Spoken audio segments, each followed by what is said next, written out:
I think if you can find the humor, you're finding the light in things, and finding the light's a lot better than finding the darkness.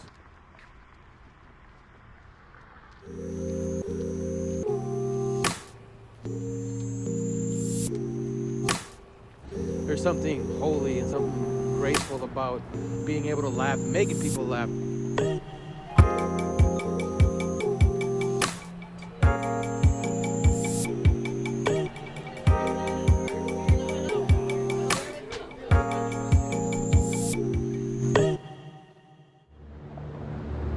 That few seconds that you're laughing, you're not thinking about the world and how shitty it is, but instead you're in the moment. There's no better being in the moment than laughing. I draw a lot from my personal experience, my life. I try to see what's funny and how can I convert this to something the audience would want to hear, and then I just like making fun of myself. Dave Chappelle, George Carlin, Gabriel Iglesias, George Lopez, like they ran so I could crawl, and watching them, their delivery, their style, but I don't want to be the next of them. I want to be the first Sergio. I want to be my own style, my own uniqueness, my own delivery, and my own way to make you laugh. Everything's funny, man. Life is funny. You just gotta write your own punchlines.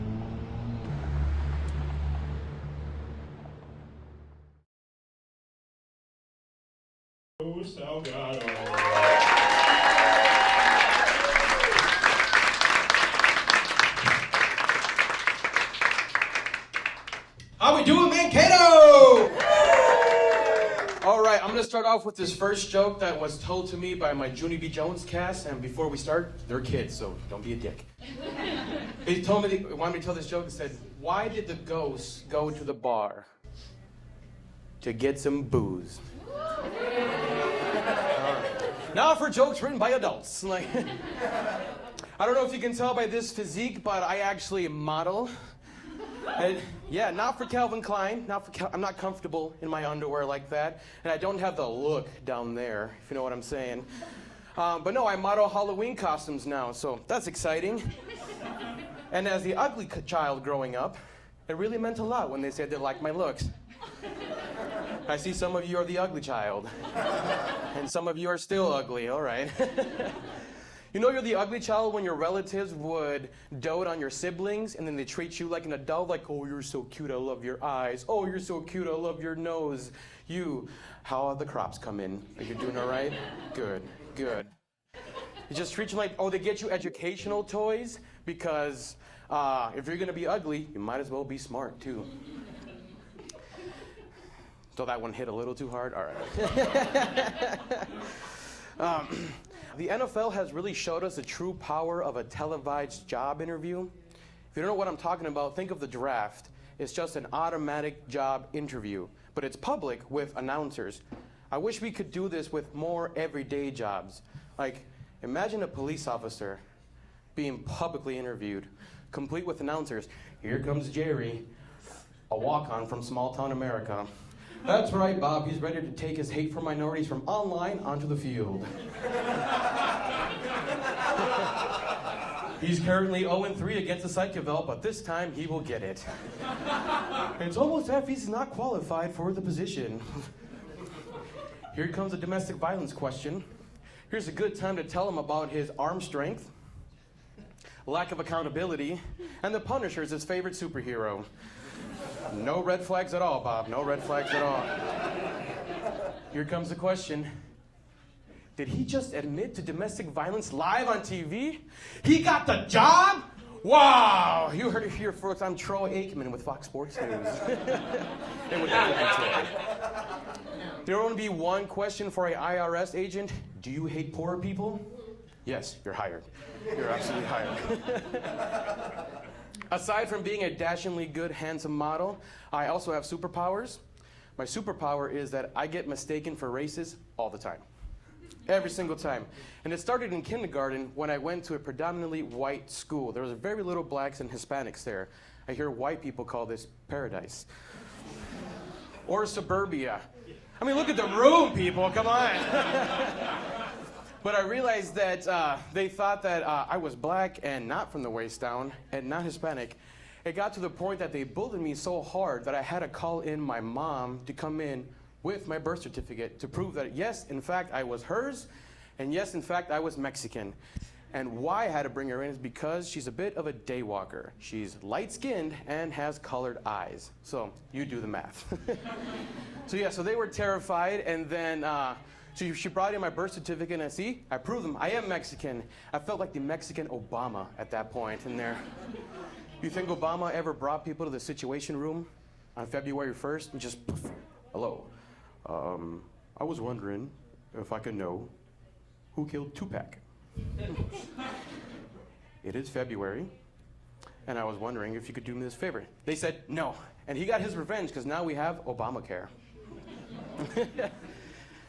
Oh, too close to home, guys. Okay, all of our insurance rates are going up. Relax. But anyway, so I figured out that I had superpowers. It was due to the length of my hair. When I first had 6 inches, I was at my private Christian school, and I was standing next to the printer, and the faculty member looks me up. And she says, "What tribe are you from?" Aztec? Mayan?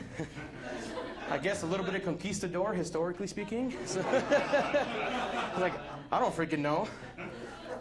Then I had 8 inches of hair, and I parked my car next to another car that was on fire, and this methany looking chick comes out. She's like, "Hey, this car is on fire." I was like, "I know, mobile meth labs are a bad idea." She looked at me in disgust. She's like, "Why don't you go back to your island?" Mexico's an island? Since when? I was like, "You ignorant bitch, it's a transcontinental land bridge. Get your facts right." But then it dawned on me, she thought I looked like the guy who sang "Over the Rainbow," which, to be fair, is a compliment, and I looked like this. From the heat of the car and her meth, so. I learned that day that with great power and great hair comes great confusion for white people. Your relationship changes with your parents as you get older. I know mine has changed with my mom, not in an Oedipus kind of way. We're not a Pornhub category kind of way. But we're like best friends. My mom's like my best friend, and best friends tell secrets. And one of the secrets I told my mom is that I don't like pooping in strange places. And she then confessed to me, she's like, "I used to steal to feed you guys food." It's like, "Oh, you're the Mexican Robin Hood?" Except we were the poor. We were very much the poor. So I was like, "Mom, whoa, what did you steal?" She's like, "Don't worry about it. Just know it was enough to keep you fed, and your nickname is Gordo." I thought that was lovingly, not as an insult or a burden. But then I realized it was probably somebody's job. Mexican's gonna Mexican. This wasn't your job, guys, don't worry. She also confessed to me that she never got life insurance.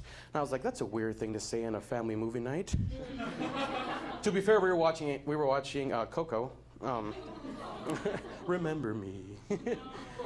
And so I was like, "Mom, that's weird. Why didn't you get life insurance?" She's like, "Well, to be honest, mijo, I thought you'd kill me for it." I was like, "Mom, we're best friends. I wouldn't do that to you. You're my ride and die." But out of curiosity, how much would that policy would have been and whatnot? Because I don't get off the couch for at least $1 million. I'm too gordo to kill. So, but she's like, "No, mijo, I thought because you were watching your training videos." And I said, "Training videos?" She said, "Yeah, you were watching your CSI, your forensic files, your unsolved mysteries." I'm like, "Mom, I'm a true crime fan. Everybody loves that stuff." She's like, "That's what a murderer would say." And then she hits me with the chancla. Ugh! I was just like, "Mom, first of all, check your tone, because crime shows have gotten better. And I have a few ideas of my own." Not only that, but the narrator's voice is like ASMR. Who knew a triple homicide could be so soothing? And then she was stabbed 10 times in the face. Good night. I told her there was life insurance for kids, and she's like, "Well, it's too late now." But I have life insurance, so she doesn't have to worry. And the only reason I have life insurance is because I married white.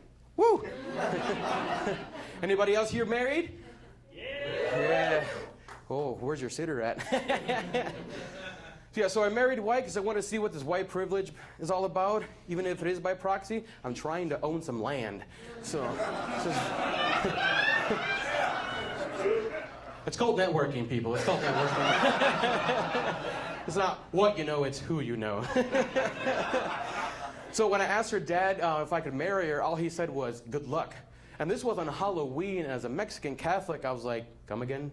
Like, I'm not familiar with the traditions of this holiday. Is that a yes, no, maybe so? But it turned out to be a yes, and I felt like my wife kind of came with a gift basket, and I looked in this gift basket, and boom, a plus 50 points to your credit score, automatically. I can track how long I've dated my wife through the improvement of my credit score, month over month. Second thing that came out is priority seating at restaurants. No longer have to sit by the bathroom, so that's nice. I have access to good schools now, so that my kids will be educated. So that's cool. And then the last thing was banana bread. Hell yeah. So banana bread was dope. Well, my wife and I are cool. She pushes us to do different things, and for our 1-year wedding anniversary, we decided to go ziplining. And nothing says I love you like updating your insurance policy. This is the part of white culture that no one told me about, because I knew about karaoke, and that was a culture shock. Do you know how good you have to be at karaoke to have other people stop drinking, escape their reality to join yours? That's how talented my wife is. That is exactly why she will never be allowed to do stand-up, because she'll be better. She will be better, and I know it. Let me have this. Let me have this. But, so we go ziplining.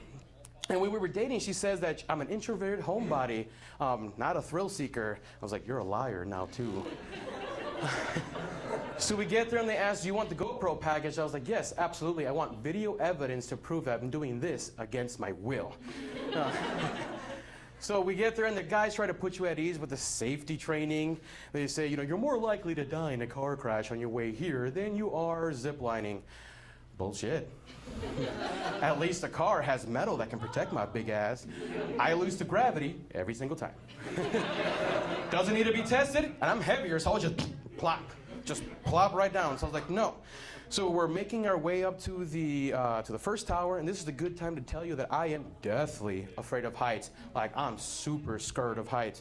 But I couldn't back out, because in this group that was ziplining with us, there was witnesses, was a grandma, grandpa, the cool dad with like 3 or 4 other kids, so I couldn't look like a bitch in front of the new generation. Gen whatever the hell they are now. And I couldn't not back out, because then I didn't love my wife. So I was fucked either way. So we did it. We get to the first tower, and as soon as we get there, we make it. It was super fun. We survived, but my pants didn't. So had to get new pants. So no worries. But like I said, my wife is really cool because she gets bullied by an animated owl all the time. That's right. She does Duolingo. And she was working on a Duolingo lesson one time, and she said this very aggressively in Spanish. She said, did you hear me? And I shot up because it was like PTSD. I was like, oh, what did I do? I was like, oh no. I was like, were you talking to me? She's like, yeah, I was talking to you. I was like, what an aggressive ass Duolingo lesson on there. Where apparently I can ignore her in 2 languages. Guys, you've been awesome. That's been my time. Thank you so much.